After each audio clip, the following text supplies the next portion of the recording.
হরে কৃষ্ণ। ওম নমো ভগবতে বাসুদেবায়। ওম নমো ভগবতে বাসুদেবায়। ওম নমো ভগবতে বাসুদেবায়। শ্রীমদ্ ভাগবত তৃতীয় স্কন্দ স্থানম সৃষ্টির স্থিতি ১বিংশতি অধ্যায় মনু কর্দম সংবাদ। শ্লোক ২১।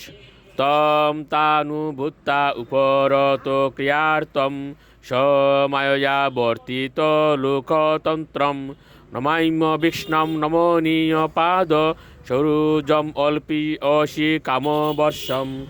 অনুবাদ: আমি নিরন্তর শরণ গ্রহণে যোগ্য আপনার সেই পাদপদ্মে আমার সশ্রদ্ধ প্রণতি নিবেদন করি, কেননা আপনি নগণ্য ব্যক্তিদের উপরও সর্বদা আপনার আশীর্বাদ বর্ষণ করেন।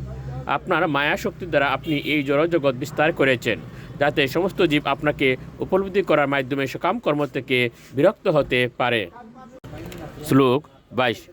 ঋষি উবাচ ইত্যৈবলিকম প্রণুত অব্জনাব স্তমাববাসে বচসামৃতেন সুপর্ণ পক্ষু পরিরুচমান প্রেমস্মিত উদ্দীক্ষণ বিভ্রমদ। অনুবাদ: মৈত্রেয় ঋষি বললেন, সেই বাক্যের দ্বারা ঐকান্তিকভাবে সংস্তুত হয়ে গরুড়ের স্কন্ধে অত্যন্ত সুন্দরভাবে বিরাজমান শ্রীবিষ্ণু অমৃত মধুর বাক্যে উত্তর দিয়েছিলেন।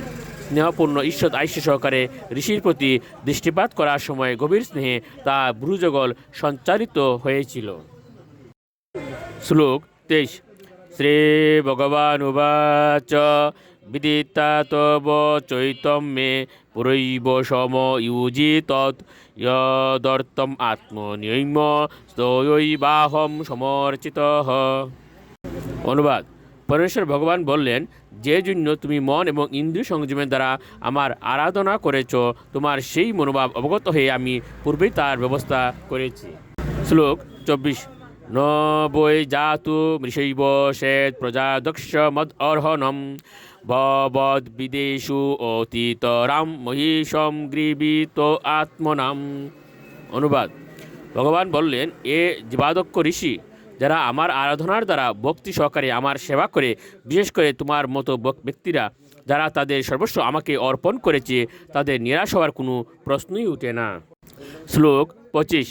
প্রজাপতি সুত সম্রাট মনুর বিখ্যাত মঙ্গল ব্রহ্মাবর্তম দিবসন শাস্তি সপ্তান্নবাম মহিম। অনুবাদ: ব্রহ্মার পুত্র সম্রাট স্বয়ম্ভু মনু, যিনি তার ধর্ম আচরণের জন্য অত্যন্ত বিখ্যাত, তিনি ব্রহ্মাবর্তে অবস্থান করে সপ্তসাগর সম্বন্বিতা এই পৃথিবী শাসন করছেন। হরে কৃষ্ণ।